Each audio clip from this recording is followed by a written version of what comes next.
Michael, ang tigas talaga ng ulo mo, no? Hindi ba ang sabi ko sa'yo, huwag kang makipagkaibigan sa babaeng iyon. Pero anong ginawa mo? Sinuway mo ang utos ko. Niligawan mo ba talaga ang anak ng isang mangingisda? Lola Margaret, bakit ba? Pati na lang ba sarili kong buhay ay pinapakialaman ninyo? Huwag niyo kong itulad sa mami ko na laging sunod-sunuran sa'yo. Aba, dahil ba sa nakapagtapos ka na ng pag-aaral? Kaya matigas na yung ulo mo? Lola, hindi naman sa ganon. Sana lang ay bigyan niyo rin ako ng pagkakataon para patunayan sa inyo ang sarili ko. Mahal ko si Clara. Hindi naman siguro hadlang kung anong klaseng estado ng buhay, di ba? Ang mahalaga ay nagmamahalan kami. Tumahimik ka dyan, Michael, ha? Kung hindi dahil sa akin, hindi magiging maginhawa ang buhay mo. Nasa simpleng buhay lamang ang pamilya ni Clara. Isang mangingisda ang kanyang ama.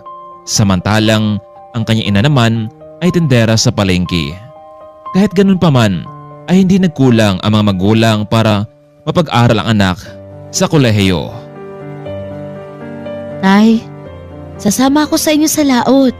Total naman, wala kaming pasok ngayon. Kaya makakatulong ako sa inyo. Nako Clara, huwag ka nang sumama sa akin. Baka masira lang ang beauty mo. Anak, hindi ka pang dagat, pang office ka lang. Ang mas mabuti pa ay mag-aaral ka na lang sa mga lectures mo. Huwag mo na kulalanin pa. Kaya ko ito para sa inyo ng nanay mo. Tay, maraming salamat dahil nagkaroon ako ng isang mabait at responsableng tatay na katulad nyo. Siyempre, ganun din si nanay. Kami rin anak. Maswerte sa iyo dahil ikaw ang naging anak namin ng nanay mo. Tsaka masaya kami dahil malapit ka nang magtapos mag-aaral sa kolehiyo. Siyempre naman, tay. Alam niyo ba na kayo ang inspirasyon ko ni nanay para maibangon kayo sa ganitong buhay at hindi na kayo mangingisda pa? Anak, ayos lang sa amin kahit magsda lang kami. Ang mahalaga yung sarili mo na hindi mo masubukan ang dinanas namin ngayon sa buhay. Kinabukasan, maaga nagising itong si Clara. Kailangang hindi siya malate sa eskwelahan dahil meron silang defense kasama nito ang kanyang kaibigan at kaklaseng si Jane.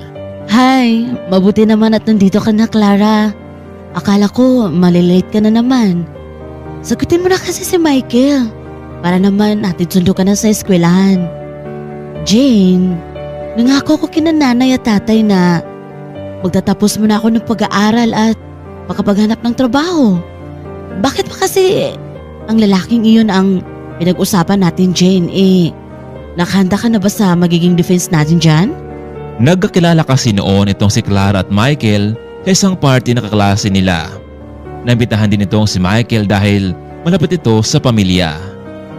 Napansin kasi ng binata ang ganda noon ni Clara kaya naman ay ang binata na mismo ang nagpakilala sa kanya. Hi, you look familiar. Have we met before? Ha? Sorry pero ngayon lang kita nakita. Okay. Baka nagkamali siguro ako. Anyway, I'm Michael Samonte and you are? I'm Clara Fernandez. Nice meeting you, Clara. Magkaklase ba kayo ni Jenny? Oo, matagal na. Kahit noong pang first year college pa kami. Naku, nakalimutan ko. Ito rin nga pala si Jane, kaklase namin ni Jenny. Oh, nice meeting you too, Jane. Biruin nyo nga naman, oh. Puro magaganda pala ang kaklase ni Jenny. Well, enjoy the party and just go around. See you later. Napayok ko na lamang ang dalaga habang paalis na itong si Michael. Naku, Clara. Mukhang interesado sa'yo si Mr. Samonte. At ang tingin ko sa kanya, yayamanin. Tingnan mo, kahit nasa malayo na siya, lagi pa rin nakatingin sa'yo. Naku, Clara. Kung sakaling maliligaw yan sa'yo, huwag ka na magpaligoy-ligoy pa.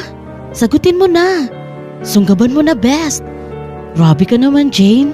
At talagang tutulak mo talaga ako sa kanya, ha? Bakit, friend? Hindi ka ba nagugwapuhan sa kanya? Gwapo naman siya pero career muna and family first bago ang sarili ko, hindi ba? Naku naman Clara, baka naman magiging matandang dalaga ka niyan ha? Pwede namang pagsabayin ang career at love life. Ayaw mo nun? Thrilling na may excitement? Bahala ka nga dyan, Jane. Basta, naninugado mo na ako sa sarili ko. At saka, di ko naman kilalang lalaking iyon. Bigla na lang yung sumulpot sa harapan natin eh. Samantalang noong nakalayo na itong si Michael ay nakasalubong niya naman itong si Jenny. Kuya Michael, mabuti naman po nakarating kayo sa kaarawan ko. Jenny, ako pa syempre. Naging parte naman kayo ng buhay ko eh. Lalo na noong nandito pa ang ate mo. Oo nga kuya, ang saya-saya pa natin noon. Akala ko nga matutuloy yung kasal niyo ni ate. Masakit talagang isipin na bigla na lamang siyang nawala. Malamang Jenny, nakaplano ang lahat. Anyway, happy birthday nga pala. Meron pala akong favor sa'yo kung ayos lang naman. Oh, bakit kuya? Depende kung kaya ko. Nakita mo ba ang dalawang dalagita doon sa may malayo sa dulo? Isa doon kasi ay halos kahawig ng kapatid mo. Baka pwede mo akong matulungan sa kanya para magkakilala kami ng lubos. Naalala ko lang yung kapatid mo sa kanyang katauhan. Si Clara ba ang tinutukoy mo kuya? Oo Jenny siya nga. Naku kuya, sa pagkakaalam ko, wala siyang oras sa mga lalaki. Dahil gusto niyang makabawi muna sa mga magulang nito. Kung hindi mo itatanong, isang hamak lamang siyang mangingisda. Ang kanyang ama at tindera naman sa palengke ang kanyang ina. Pero nagsusumikap sila para sa pangarap ng kanilang nag-iisang anak. Kung ganun Jenny, mas lalo akong magiging interesado sa kanya. At saka, matutulungan mo ba ako? Sige kuya, game ako dyan. Naku, kung hindi lang talaga magaan ang loob ko sa'yo, hindi ko ito gagawin. Hayaan mo, ibibigay ko sa'yo ang phone number ni Clara. At syempre, ipapakilala rin kita sa kanya. Mahal na mahal noon ni Michael ang kapatid ni Jenny. Sa katunayan nga ay malapit na silang ikasal pero dahil sa isang aksidente sa sakyan, kaya naman ay hindi natuloy ang kanilang aido. Sobrang sakit ito para sa binata, halos isang taon bago ito nakamove on. At ngayon, mayroon namang nagpaalala sa kanyang mukha sa dati minamahal nito sa katauhan ni Clara. Jenny, maraming salamat ha dahil naibintahan niyo kami dito ni Jane.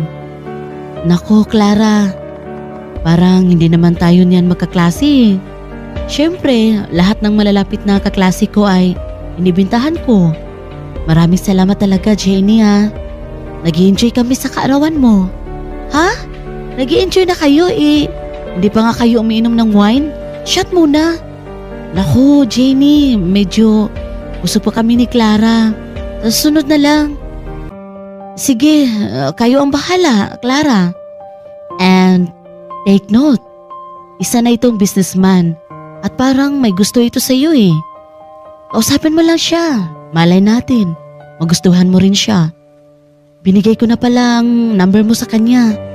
Baka magulat ka kung sino ang tumatawag sa iyo. Huwag kang mag-alala dahil sobrang bait ng lalaking ito. At malay natin, siya pa ang makatulong sa career mo. Ha? Binigay mo na ang number ko sa kanya? Bakit naman? Clara, wala naman sigurong magagalit, di ba? Gusto lang naman niyang makipagkaibigan sa iyo. Hoy Clara, ano ka ba? Gusto lang palang makipagkaibigan ni Mr. Michael sa iyo ah. Kaya umuo ka na. Bahala nga kayo. Yung dalawa ha, pinagkaisahan niyo talaga ako. Alam niyo naman na hindi pa yan ang priority ko sa buhay, hindi ba? Naguluhan nitong si Clara kung papatol ba ito sa mga udyok ng kaibigan. Kung sa bagay ay 21 years old na ito at hindi naman siguro masama ang magpagkaibigan sa lalaki. Ngunit kailangan lang ay mag-ingat sa kanyang kinikilos. Hello? Sino to? Miss Clara, it's me, Michael.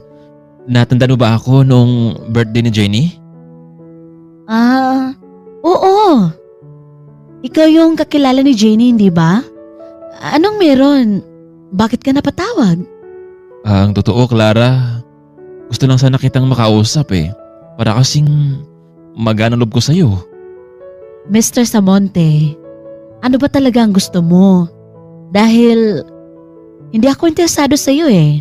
Grabe ka naman kasungit, Miss Fernandez. Gusto ko lang naman kasing may pagkaibigan sa'yo. O sige na, ibababa ko na yung tawag. Sorry kung nakadasturb ako sa'yo ha. Mabuti naman at alam mo. Isang araw noon habang naglalakad papasok sa campus itong si Clara. Ngunit bago siya makarating sa gate sa hindi naasahan, merong dalawang kalalakihan ang nakamotor at lumapit sa kanya at pilit nilang kinukuha ang kanyang pocket bag. Miss, huwag kang kumilos na masama dyan para hindi ka masaktan. Ibigay mo na sa amin ang cellphone mo at yung bag mo. Bilis! Hindi makakilos at walang nagawa itong si Clara, akma na nitong ibigay ang kanyang mga gamit ngunit dumating ang isang pangyayari na hindi niya inaasahan. May isang sasakyan ang huminto sa kanilang harapan at bigla nitong binunggo ang mga suspect habang nakangkasito sa motor. Miss, come here, get inside! Dahil sobrang kaba at wala sa kanyang sarili kaya naman ay agad siyang pumasok sa loob ng sasakyan. Are you okay, miss? Dahil sa sobrang takot kaya naman ay napatago ito sa upuan pero mukhang pamilyar sa kanya ang boses na iyon. Don't worry, miss.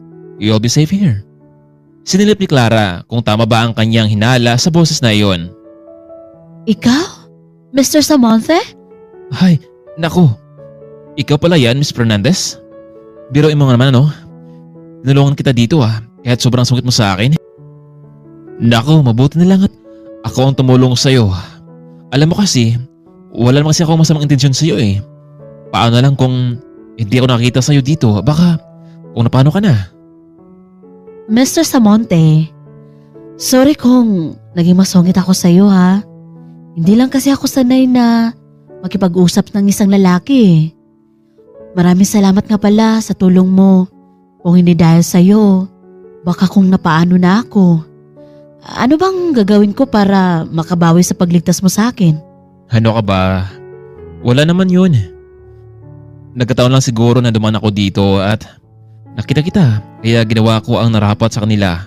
Well, kung gusto mo talagang makabawi sa akin madali lang naman. Gusto kitang yayain makipag-date. Yung ayos lang sa'yo. Ha? Date?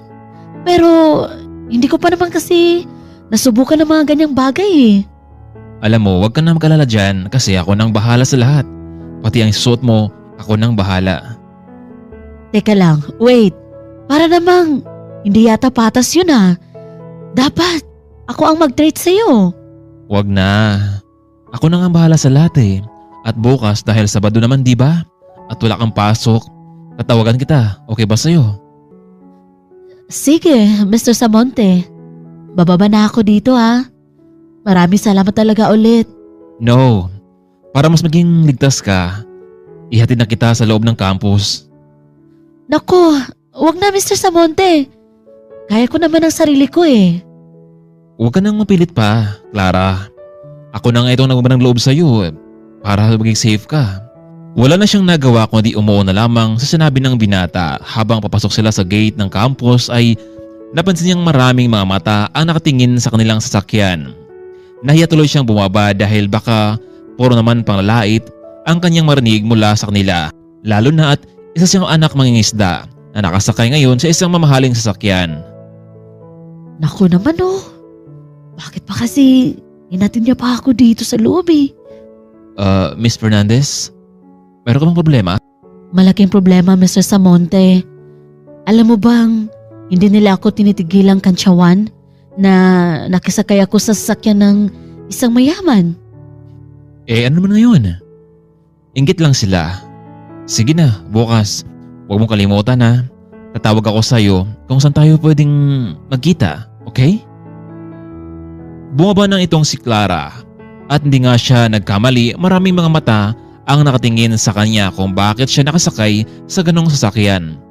Samantalang tuloy na umalis ang sasakyan ni Michael Samonte. Clara, totoo ba itong nakita ko? Inatid ka ni Mr. Samonte? At dito pa talaga mismo sa loob ng campus? Paano? Naku Jane, munti ka na kasi ako ma-hold up kanina eh. Mabuti na lang dumating si Mr. Samonte para iligtas ako. Naku, mabuti na lang at dumating si Mr. Wright. Kaya nga dati ko pang sinasabi sa'yo na makipag-date ka sa kanya, di ba? At sigurado akong lahat ng mga nang nalait sa'yo, ay iwan ko na lang. O siya, pumasok na tayo sa classroom. Mahirap na, masungit pa naman ang first subject natin. Hindi may kakaila na laging nanguna sa klase itong si Clara. Kaya nga sa tuwing may karangalan ang kanyang mga magulang ang magkasamang akyat sa stage upang sabitan siya ng medalya.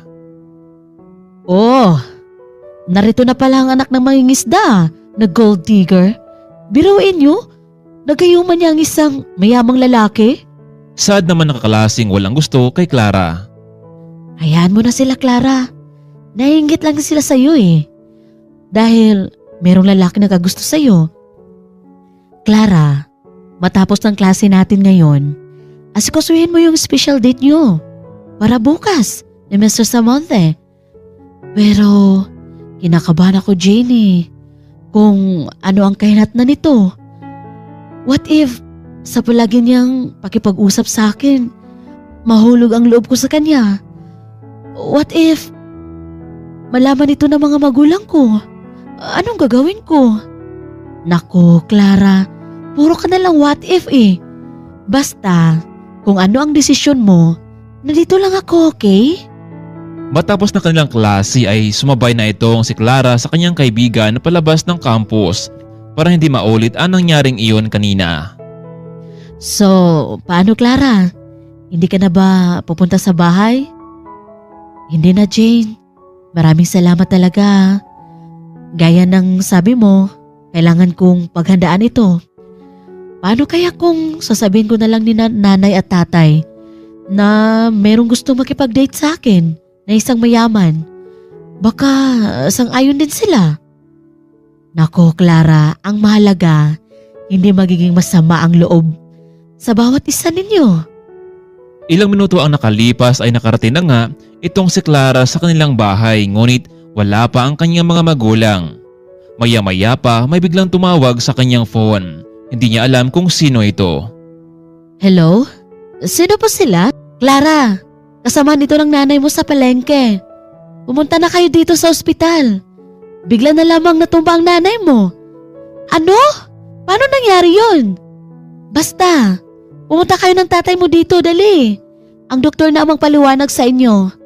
Sige po, Manang. Maraming salamat po sa pagtulong nyo. Hintayin ko lang si tatay. Hindi pa kasi siya umuwi mula sa pangingisda. Okay, sige iha. Huwag niyong tagalan ha. Hindi na tuloy malaman ni Clara kung ano ang kanyang gagawin. Matutuloy pa kaya ang date nila ni Mr. Samonte? O hindi na ito sisipot dahil sa problemang dumating? Kaya naman noong nakauwi na ang kanyang ama mula sa pangisda, agad niya itong sinabihan. Ano? Totoo ba, Clara? Kung ganun, kailangan natin siyang puntahan doon. Sige tay, umalis na tayo. Sa mga oras na iyon ay nagmadali na nga ang dalawa na makita si Aling Nora. Mister, kayo po ba ang pamilya ng pasyente? Upo, Doc. Anong sitwasyon ngayon ng asawa ko? Bakit siya namatay? Mr. Fernandez, meron siyang stage 3 cancer. Ang asawa niyo, marahil matagal na itong hindi sinasabi sa inyo. Pero nilihim lamang niya dahil ayaw kanyang mag-alala. Ginagawa namin ang lahat, Mr. Fernandez, pero nasa kanya pa rin ang desisyon kung lalabanan niya ang sakit na ito. Isa pa, malaking mahalaga ang kailangan nito para mapagtagumpayan ang operasyon. Meron na ba kayong pera dyan? Para down payment man lang. Huwag kayong mag-alala, Doc. Gagawa po ako ng paraan. Mr. Fernandez, hindi pwede yung puro na lamang verbal. Kailangan namin ng down payment. Kahit na 150,000 lang. Kung hindi ay baka mawala na lahat para sa asawa nyo. Within 24 hours, maghintay kami dito. Kung hindi, ay sorry na lang. Balitaan nyo lang ako kapag may pera na kayo. I'll go ahead na. Marami pa akong gagawin at pasyente dito. Lumabas na ang doktor sa kwarto at matapos ng kanilang pag-uusap ay pumasok na rin itong si Clara. Tay, anong sabi ng doktor? Kumusta na si nanay? Clara, malaking halagang kailangan natin para sa operasyon ng nanay mo. Saan tayo dito kukuha ng perang ganun? Kahit isang taon ko pang pangingisda ay hindi pa rin sapat para mabayaran lahat sa ospital. Kung ganun, Tay, kailangan ko nang magtrabaho para makatulong sa inyo. Maya-maya pa biglang tumunog ang phone nitong si Clara. Nakita niyang si Michael Samonte ang tumawag. Nakalimutan niyang meron pala silang napag-usapan ni Michael. Hello? Nasaan ka na, Clara? Kanina pa kita dito tinatawagan pero hindi ka man lang sumasagot. Naku, pasensya ka na talaga, Mr. Samonte. Nasa ospital ako ngayon. Dinala kasi si nanay. Ganon ba? Sa ospital yan para puntahan kita dyan. Huwag na, Mr. Samonte. Nakakaabala lang kami sa iyo Pakiusap, Miss Fernandez. Baka may matulong ako sa inyo. Nagdalawang isip man itong si Clara ngunit pinatapat na rin niya sa binata kung saan ospital siya naroroon. Anak, sino yung tumatawag sa iyo? Wala, Tay. Si Mr. Michael Samonte. Isang mayaman at binatang nanliligaw sa akin pero hindi ko pa siya sinasagot. Naku anak, kung ganun, sagutin mo na.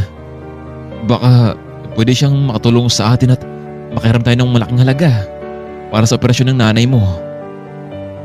Pero Tay, hindi ba ang sabi niyo, hindi pa ako pwede mag-boyfriend? Oo, yun sanang dapat pero naipit na tayo sa sitasyong ito Hindi ka naman siguro papayag na mawala ang nanay mo, di ba? Ikaw lang ang pag-asa namin anak na gumaling ang nanay mo. Sige Tay, para kay nanay, isusugal ko na ang buhay ko. Sorry anak ha. Ayos lang Tay, ang mahalaga ay manunumbalik ang dating sigla ni nanay. Ilang saglit pa ay dumating na nga itong si Michael sa ospital. Mr. Samonte, ito nga pala ang tatay Fabian ko. Tay, si Mr. Michael Samonte ito. Hello iho. Natutuwa ako dahil dumala ko sa amin kahit na ang totoo. Mabigat ang loob ko kasi malaking bayarin sa ospital ang kailangan naming bayaran pero hindi ko alam kung saan nakukuha nun. Sir, huwag kayong mag-alala. Tutulungan ko po kayo sa mga bayarin sa ospital. Ganun ba iho? Hayaan mo, kung magkakapera na kami babayaran kita. Nako sir, sa ngayon huwag niyo nang alalahanin pa yan. Ang mahalaga ay magamot na ang asawa niyo. Maraming salamat iho ha. Tatanamin ko itong utang na malaking loob sa iyo. Hello sir, ito nga pala ang cheque, 500,000 yan. Kung sakaling kulang pa yan ay tawagan niyo lang ako, okay? Mr. Samonte, bakit niyo ito ginagawa sa amin? Baka hindi namin kayang bayaran ang utang namin sa iyo. Tsaka, ano ba talaga ang plano mo? Miss Fernandez, kaya ko ito ginagawa sa inyo para maibsan ang kalukutan niyo. Don't worry dahil makasurvive ang nanay mo. And remember, gusto kitang makadate, hindi ba? Naku anak, huwag mo siyang tanggihan ha. Ako nang bahala dito sa ospital. Tatawagan na lang kita kapag may resulta na. Sige na, umalis na kayo. Huwag mong lalahan ng nanay mo. Wala na rin nagawa pa itong si Clara. Sino ba naman ang aangal kung may isang Ginoo na handang tumulong sa kanila? Hindi na nga sila nagtagal sa ospital. Umalis na ang dalawa sakay ng isang mamahaling sasakyan. Clara, gaya ng nasabi ko sa'yo, gusto naman kitang makadate. Diba, nabanggit ko na sa dati na hawig mong girlfriend ko noon? Oo, Mr. Samonte. Alam ko naman na ang pinupunto mo Alam ko naman na nangungulila ka sa iyong minamahal. Bago pa man sila nagtungo sa isang special na lugar para doon maganap ang kanilang date ay nagtungo na sila sa isang salon para doon ayusan at bihisan ng engranding suot ang dalaga. Miss Clara, gusto kong ikaw ang maganda sa gabing iyon. Hindi na lamang nasalita pa itong si Clara at napayuko na lamang ito. Welcome Mr. Samonte. Nakahanda na ang buong venue para sa inyong dalawa ni ma'am. Mag-enjoy po kayo. Kapag may kailangan po kayo ay nariyan lang po ang mga waitress namin para silbihan kayo. Thank you Manager Ivan. Hindi nga ako nagkamali sa pinili kong resort. Good for two. Ayos to. Sir, sinadya talaga namin na kayo lang ang nandito ngayon para maging maganda ang date nyo ng girlfriend mo. Umalis na ang manager matapos nila mag-usap ni Michael. Mr. Samonte, sobra naman yatang elegante ang lugar na ito ha. Yes, Clara. Gusto ko kasing maging masaya ka kahit na meron kang pinagdaanan ngayon. Maya-maya pa ay biglang namatay ang mga ilaw at naging madilim ang paligid. Kaya naman ay labis ang patataka ni Clara kung bakit ito nawala. Ngunit ilang saglit lang din ang nakalipas ay bumalik na ang mga ilaw. Ngunit mas lalong nabulaga itong si Clara dahil puno ng mga rosas ang kanyang paligid. Hindi niya alam kung bakit ito ginawa ni Michael sa kanya na para bang ikakasal ito sa lalaki. Nagulat ka ba, Clara? Ganito ang paraan ko kung paano makipag-date sa isang magandang babae. Mr. Samonte, maraming salamat. Alam mo, unang beses kong nakaranas ng ganito na maraming mga bulaklak. Pero naguguluhan ako sa iyo ha. Ano bang magiging kapalit sa lahat ng ito, Mr. Samonte? Alam mo, Clara, para maging masaya ako o makabawi ka sa akin, gusto kong pakasalan mo ako. Pangako, hindi ka magsisisi. Lahat ng gusto mo, ibibigay ko sa iyo. Pero Mr. Samonte, hindi pa tayo lubos na magkakilala. Tapos ngayon, papakasalan mo na ako? Tama ang rinig mo, Clara. Papakasalan kita. Sana wag mo akong tanggihan. Alam ko namang matutunan mo rin akong mahalin, di ba? Mapao na kaya itong si Clara sa offer ng isang mayamang binata? Paano kung hindi pumayag ang lola ng lalaki na siya ang maging nobya at maging fiancé nito? Labis ang pagkagulat nitong si Clara noong nagtapat itong si Michael sa kanya kung ano ang kanyang saloobin. Clara, gusto kitang pasalan. Kaya ko ito ginagawa sa iyo dahil ayaw kong isang araw ay bigla ka na lang mawala sa paningin ko. Mr. Samonte, baka naman nabibigla ka lang. Mahirap magdesisyon pagdating sa ganitong mga usapin. Clara, kung nag-alala ka kung paano ang iyong magiging career, huwag mong alalahanin yun dahil narito ako handang sumuporta sa iyo. Hindi ba malapit na kayo magtapos sa kolehiyo ni Jenny? At ilang buwan lang, tutulungan kita para sa magiging career mo. Ang gusto ko lang ay lagi kang makita at makasama. Mr. Samonte, seryoso ka na ba talaga sa mga sinasabi mo? Oo, Clara, seryoso ako. Kapag pumayag ka sa offer ko, ipapakilala kita agad sa Lola Margaret ko. Pero Mr. Samonte, sana bigyan mo pa ako ng kaunting panahon para makapag-isip. Malay natin.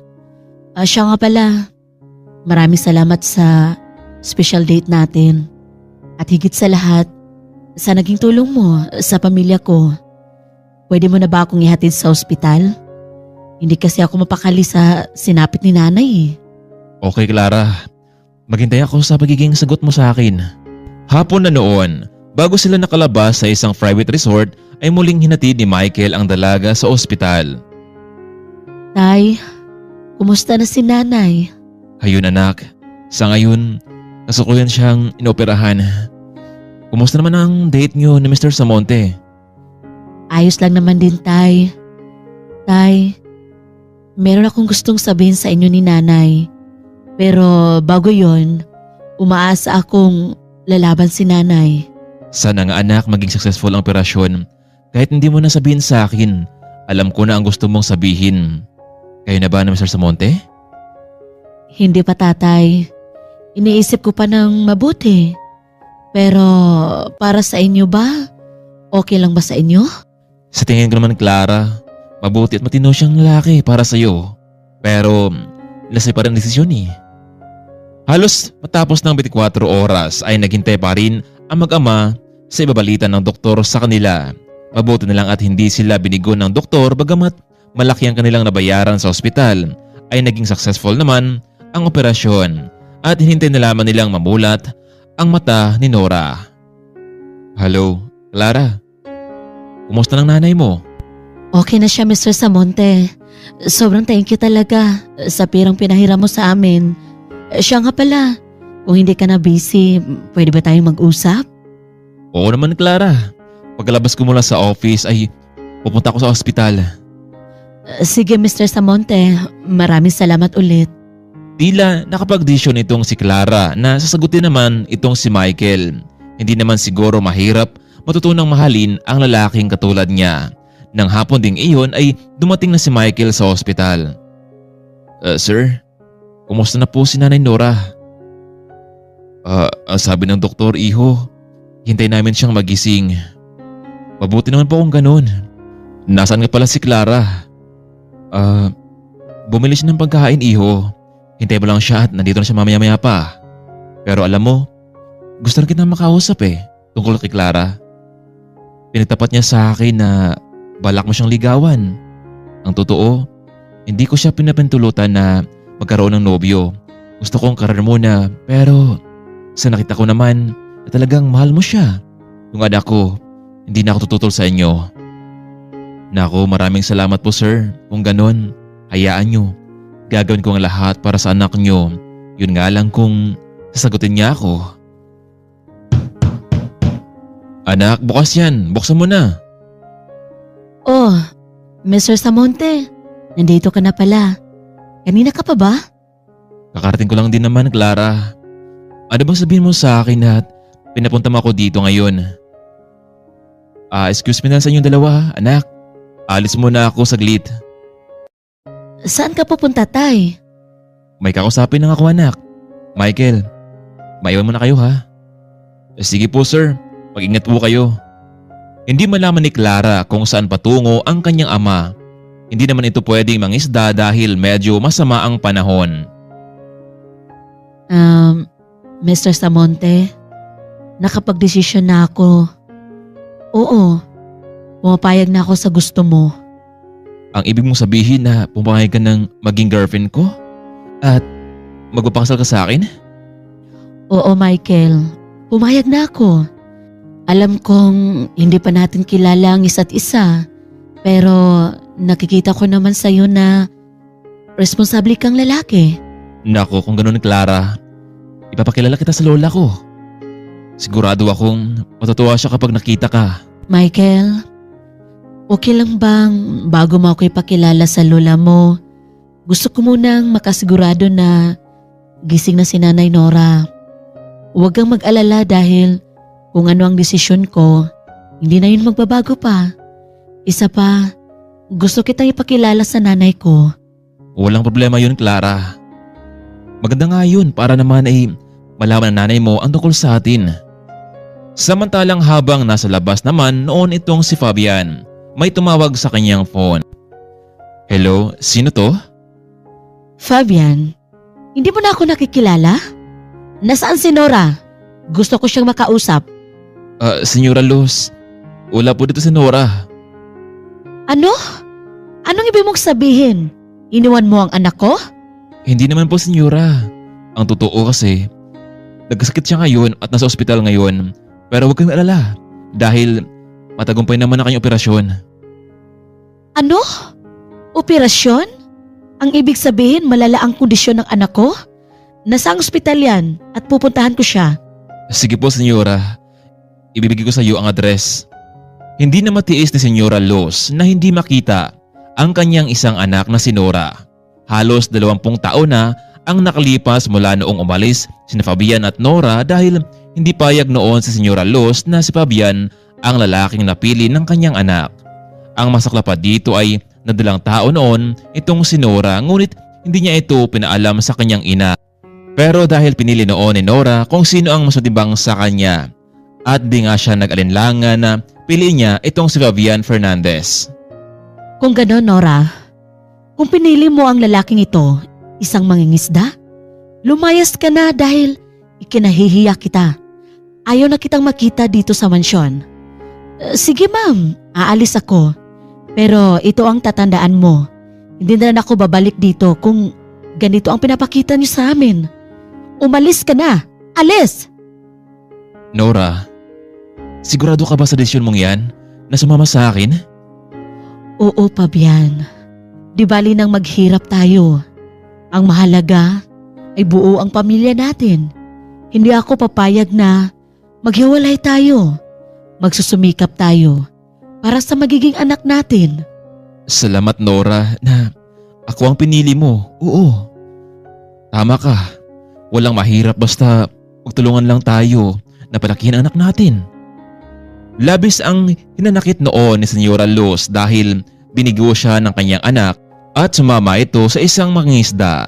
Pero mahigit 20 taon nilang walang komunikasyon, hindi talaga matiis ng ina ang kanilang anak kaya naman ay nagbakasakali siyang matawagan ang dati nitong number at hindi naman siya nabigo. Dahil sa kanyang nalaman kung ano ang nangyari kay Nora, agad itong nagtungo sa ospital para makita ang anak. Tay, saan ba kayo galing? Alam niyo bang nagising na si nanay at hinahanap niya si Luz? Sino ba siya, Tay? Mabuti naman ihat na gising ng nanay mo. Mamaya, malaman mo rin kung sino si Luz sa buhay ng nanay mo. Bagamat medyo mahina pa itong si Nora pero magandang balita pa rin dahil nagising na ito. Fabian, nasaan ang anak ko? Nasaan na siya? Senyora, heto. Kakagising lang po niya, pakiusap. Huwag niyo siyang sigawan dahil makasama yun sa kanyang kalagayan. Teka lang, Tay. Sino siya? Bakit niya pinapagalitan si nanay? Fabian, may anak na kayo? Oo, senyora. Siya nga pala si Clara, ang nag-isa naming anak. Fabian, bakit hindi niyo sinabi sa akin na may anak na pala kayo? Senyora, natatakot kasi kami noon ni Nora. Kaya naman ay sinarili namin na lang ang responsibilidad. Samantalang hindi naman inaasahan ni Clara kung sino ang matandang nasa harapan niya ngayon. Wala kasing nabanggit ang kanyang ama at ina tungkol sa kanilang nakaraan. Anak, ako to, ang Mami Luz mo. Matagal na panahon na umaasa akong babalik ka sa bahay. Alam mo, naging gahaman ako. Tinanggalan kita ng karapatan kung ano man ang magpapasaya sa'yo. Anak, sana mapatawad mo pa ako, Nora. Sana bigyan mo pa ako ng pagkakataon na para maitama ang lahat. Isa pa, hindi niyo man lang sinabi sa akin na may anak na pala kayo. Pero naunawaan ko naman yun dahil ako nga ang nagkamali, hindi ba? Mami, paano mo kami natuntun dito? Pero hindi na mahalaga iyon. Sorry talaga, Ma'am. Kung naging matigas ang ulo ko, hindi kita sinunod noon. Masakit sa akin na nawalan tayo ng komunikasyon. Marahil dahil na rin sa pride. Kaya ko yung nagawa sa inyo. Sorry din, Ma'am. Sa lahat ng mga nagawa ko, ipapakilala ko nga pala sa iyo ang anak namin ni Fabian, si Clara. Ay gandang dalaga naman ito. Manang-mana sa kanyang ina. Ikaw ha, hindi ka man lang nagsabi sa akin na may sakit ka pala. Ma'am, nasa isip ko kasi na baka galit ka pa rin sa akin, sa amin. Kaya nga hindi na lang ako humingi ng tulong mula sa inyo. Pero hindi ko na malayan na lumala na pala itong sakit ko. Mabuti na lang may mga taong nagpaunlak ng tulong at tulong sa may kapal. Kaya muling nadugtungan ang buhay ko. Nay, mabuti naman po at nagising na kayo. Siya nga pala, ipapakilala ko sa inyo ang taong tumulong sa atin para sa successful ng operasyon mo. Si Mr. Michael Samonte. Siya ang nagpahiram ng malaking halaga sa atin. Pero meron din kayong dapat malaman at sana hindi kayo mabibigla. Si Michael kasi naliligaw sa akin. Kailangan ko ng iyong permeso, Nay, na pumapayag kayo. Clara, nasa tamang edad ka na. Alam mo na ang tama at mali. Kung sa tingin mo magiging masaya ka sa kanya, bakit hindi? Gawin mo ay kakasaya ng damdamin mo, anak. Nako, maraming salamat po sa inyo, Nanay Nora. Tatay Fabian, hayaan nyo. Gagawin ko ang lahat para sa anak ninyo.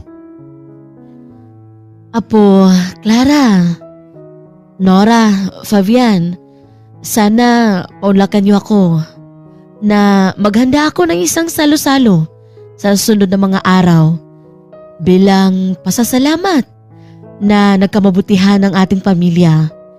Kaya sana huwag niyo akong biguin na dumalo sa araw na yun, anak.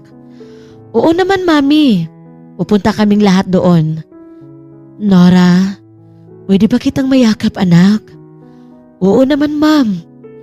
Pero dahan-dahan lang. Baka masagi ang operasyon ko. Hay, I'm sorry talaga, Nora. Pangako, anak, babawi ako sa inyong lahat. Salamat din, Mami. O, paano? Alis na ako. Tatawag ako sa inyo ha kapag nakahanda na ang lahat. Kung tutuusin nga, pwedeng doon na kayo muling tumira sa bahay. Sige, Ma'am. Mag-usap muna kami ng pamilya kung ano ang magandang desisyon. Hindi na nga nagtagal ay umalis na rin itong si Mrs. Luz at bumalik na sa kanilang tahanan. Samantalang sinamahan naman ito ni Fabian palabas ng ospital. Fabian, hito, abutin mo ang perang ito. 1 million yan para sa bagong panimula ng iyong pamilya. Nako, senyora, napakalaking halaga nito ha. Fabian, huwag mo na akong tawagin senyora. Mula ngayon, Mami na ang itawag mo sa akin. Maliwanag ba? Sige po, Mami Luz. Maraming salamat talaga. Hindi lang yan ang matatanggap niyo, Fabian. Meron pa akong ibibigay sa inyo. Kaya tulungan mo si Nora na bumalik ang kanyang dating sigla. Oo naman, Mami. Gagawin ko ang lahat para sa aming pamilya. Tuloy na ngang umalis itong si Luz. Samantalang nagsalita naman itong si Michael na gusto nitong ipakilala sa kanyang lola itong si Clara. Hindi naman nagdalawang isip itong si Nora na pumayag. Michael, kinakabahan ako. Clara, huwag kang mag-alala. Nandito naman ako eh. Kakampi tayo. Ilang araw na rin ang nakalipas ay nakapagdesisyon na ang pamilya na umuwi na lamang muna sa bahay para daw na lang ipagpatuloy ang pagpahinga nitong si Nora. Samantalang bago nakarating sina Michael at Clara, sa tahanan ni Doña Margaret ay tumawag muna ito si Michael. Hello? Michael, nasaan ka na? Wala ka daw dito sa office. Lola, nasa mansyon ka ba ngayon? Oo, kakarating ko lang galing sa business meeting. Bakit? Ano kailangan mo, Apo? Lola, gusto kong ipakilala sa inyo yung girlfriend ko. Pupunta kami dyan sa mansyon, ngayon na mismo. Aba, may girlfriend ka na pala? Nakakagulat naman yan, iho. Bueno, sige. Maghintay ako sa inyo dito sa bahay. Salamat la. Ilang minuto lang ang nakalipas ay dumating na nga ang dalawa. Hindi naman inasahan ni Clara na ganito pala kalaki at lawak ng mansyon ni na Michael. Kaya pala parang magaan lang sa kanya na magbitaw ng ganun kalaking halaga. Michael, iba talaga ang nararamdaman ko. Hindi ako mapakali. Clara, don't worry. Narito lang ako para sa iyo, okay? Grandma, nandito na kami. Iho, mabuti naman at narito na kayo. Siya na ba ang girlfriend mo? Ang ganda naman niya. Parang may naalala ko sa kanya. Tama po kayo, Lola. Meron siyang kahawig. Nako, may inihanda na akong pagkain. Doon na lang tayo mag-usap. Para naman mas lalo kong makilala itong girlfriend mo. Nagbanda kasi itong si Senyora Margaret ng isang espesyal na salo-salo. Iha, anong trabaho mo ngayon? Saan ang inyong kumpanya? Madam, magtatapos pa lang ako ng kolehiyo nitong susunod na buwan. Ganun ba, Iha? Kumusta naman ang negosyo ng mga magulang mo? Lola, lahat ba kailangan mong itanong kay Clara? Michael, syempre naman, iyon ang dapat pagdating sa pagbuo ng pamilya. Ang totoo, madam, isang mangingisda ang tatay ko at ang nanay ko naman ay nagtitinda sa palengke. Pero ikinararangal ko ang mga trabaho nila. Michael, tama ba itong narinig ko ha? Pumatol ka sa isang mababang tauhan sa lipunan? Ano na lang sasabihin ng mga investor ng kumpanya natin? Na pumatol ka sa anak ng isang mangingisda? Habang maaga pa lang, huwag mo na ituloy ang binabalak mo. Michael, hindi ako papayag.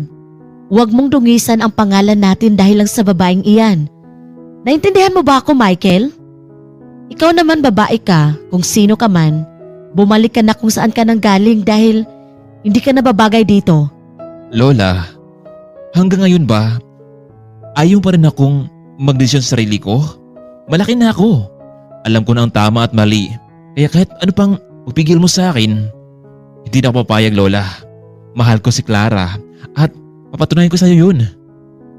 Michael, gusto mo bang bumagsak sa lupa? Alam mong nasa itaas ka na. Kapag ginalit mo pa ako, mapipilitan akong ibagsak yung buhay mo. At hindi mo yun gusto. Michael, uuwi na lang ako. Sinabi ko naman sa'yo na hindi ako magugustuhan ng lola mo eh. Alam mo, tama siya. Hindi tayo bagay sa isa't isa. No, Clara. Hindi ako papayag. Di ba rin maghirap ako? Kung yan ang gusto ni Lola, bahala siya. Kung lubok man ako sa kahirapan, anong pakialam ko? Tama na, Michael. Huwag mo nang ipilit ang lahat.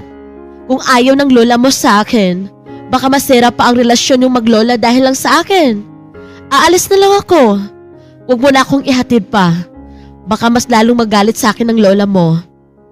Hindi na lamang tinapos pa ni Clara ang kanyang kinain dahil hindi niya rin kasi masikmura ang ugali ng kanyang lola ni Michael. Malaki nga ang mansyon pero ang nakatira naman sa loob ay hindi makain ng ugali. Paglabas nito ng mansyon ay sumakay na ito ng taxi patungo sa kanilang bahay.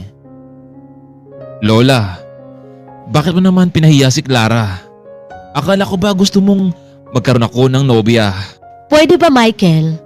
Pumili ka naman ng merong may pagmalaki. Hindi katulad niya na maganda nga. Pero mabigat pa naman sa atin. Kung ako sa'yo, humanap ka ng babaeng maganda at may ibubuga. Alam mo, may nabalitaan ako. Nagsabi sa akin ng bangko na may nilabas kang kalahating milyon. At saan mo naman yun ito ginagamit, Michael, ha? Kailangan maging wais tayo sa paggamit ng pera, Michael. Walang ibang tutulong sa atin, kundi tayo lang mismo. Lola, may pinagamitan lamang ako pero huwag kayong alala dahil sa sunod na mga buwan ay ibabalik ko rin yun. Kaya nga, mula ngayon, Michael, ha? Ituon mo na lang ang sarili mo sa negosyo natin. Walang nagawa itong si Michael. Gaya ng dati ay hawak pa rin siya sa liig ng kanyang lola Margaret. Samantalang nakasakay na nga itong si Clara ng taxi patungo sa kanilang bahay pero mukhang walang tao sa loob nito. Hello? Tay, nasaan na kayo?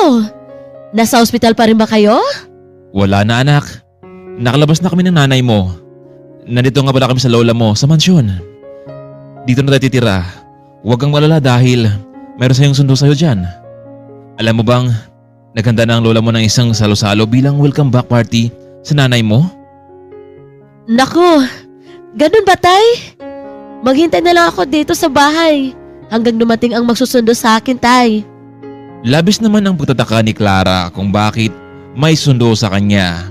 Napaisip tuloy ang dalaga dahil mapera ba siguro ang kanyang lola Luz. Tao po, senyorita. Naghintay na po sa inyo, senyora Luz. Kuya, kayo na bang susundo sa akin? Oo, senyorita. Malaking salo-salo kasi ang inanda ng lola mo. At siguradong maging masaya yun. Mukhang hindi nga nagkamali itong si Clara dahil ang kanyang sinasakyan ay mukhang mamahalin ito. Ngunit habang kasalukuyan itong nasa sasakyan Hindi niya pa rin nakalimutan ang mga salitang binitiwan ng lola ni Michael sa kanya. Senyorita, nandito na po tayo. Teka lang kuya, sigurado ka bang dito tayo pupunta? Nandiyan ba ang nanay at tatay ko? Oo, senyorita. Kanina pa sila naghintay sa inyo. Nagulat ka ba sa mga nakita mo? Malaki at malawak talaga ang mansyon ng iyong lola. Alam mo bang isang angkan ninyo sa makapangyarihang pamilya dito sa bansa.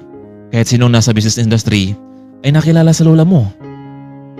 Naku, kuya, kung ganun, nasa isang mayamang angkan? Kabilan ang nanay Nora ko? Tama ka dyan, senyorita. Ilang minuto lamang ang nakalipas ay dumating na rin sila sa mansyon. Senyora, nandito na si Clara. Iha, welcome sa mansyon. Natutuwa ako dahil nakarating ka na. Kayong lahat dito. Nasaan po sina nanay at tatay? Hayun, naghintay sila sa'yo sa may reception area. Tara na, sumunod ka na sa akin. Nagtungo na nga ang maglola sa may reception area. Hindi makapaniwala itong si Clara na marami palang mga panauhin ang naroroon. Maraming salamat sa inyong pagdalo. Araw na ito, malugod kong ibalita sa inyo na narito na ang nag-iisa kong anak na si Nora. Hindi lang yun, dahil kasama niya ang kanyang asawa na si Fabian at ang aking nag-iisang apo. Nais kong ibalita sa inyo, bago man ako mawala sa mundong ito, ililipat ko na ang lahat ng pagmamay-ari ng aming angkan sa pangalan nilang tatlo. Sila ang susunod na magmamana sa lahat ng negosyo ng aking angkan. Ikinagulat ni Clara ang naging balita ng kanyang Lola Luz dahil doon ay namulat ang kanyang isipan noon sa mundo.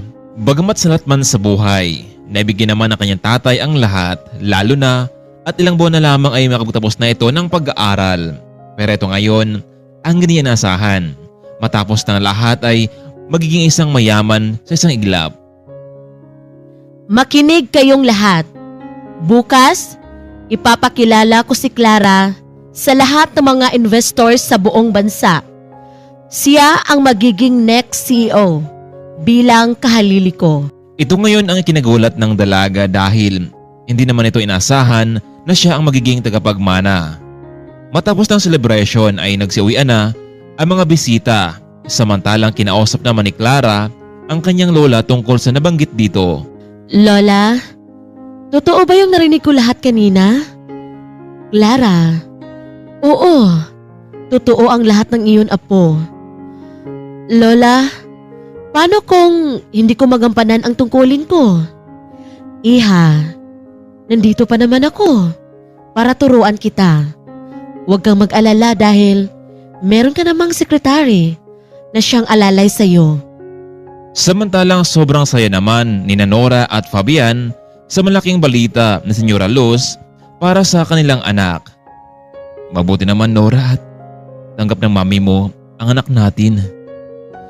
Oo, Fabian. Nagpapasalamat nga ako dahil gusto niya si Clara. Siya nga pala, Fabian. Hindi ba nabanggit ni Clara na ipakilala siya nung Michael sa kanyang lola? Ano kayang naging resulta? Malaki din ang utang na loob natin sa batang iyon eh. Dahil pinahiram tayo ng 500,000. Oo Nora, ayan mo. Ibabalik ko rin sa kanya ang perang iyon. Alam mo bang binigyan ako ng mami mo ng 1,000,000 para daw sa ating dalawa? Ganun ba, Fabian? Nagbago na talaga si mami. Alam mo namang pagdating sa pera, wala siyang pinalampas. Lahat nakatago. Nora, baka nga naman nirealize ng mami mo ang lahat noon. Kinabukasan, maagang nagising ang maglola para personal na pakilala si Clara sa buong kumpanya at sa mga shareholder nito. Samantalang maaga namang gumising sina Michael at Margaret dahil makipagkita sila sa kasosyo sa negosyo. Bagamat walang gana itong si Michael ay ginawa niya lahat para sa kanyang lola. Michael, tara na. Alam mo bang mahalagang araw na ito? Huwag mo nang isipin pa ang babaeng iyon. Hindi siya karapat-dapat sa pagmamahal mo. Umalis na rin sina Michael matapos magbihis. Nasa bungad na noon itong sina Michael at Margaret. Napansin ng matanda ang isang babae na tila pamilyar sa kanya. Ikaw? Anong ginagawa mo dito sa business meeting ng mga big boss? Michael, paalisin mo nga ang babaeng iyan? Hindi ba ang sabi ko sa'yo, ayaw ko na siyang makita. Pero, bakit mo pinapapunta dito ang babaeng iyan? Lola, hindi ko siya pinapunta dito. Hindi ba yan ang gusto niyo na hiwalayin ko babaeng iyan kahit na masakit sa akin? Michael, paalisin mo ang babaeng yan. Kung hindi, ako ang hihila sa kanya palabas. Sigurado akong mapapahiya lang siya.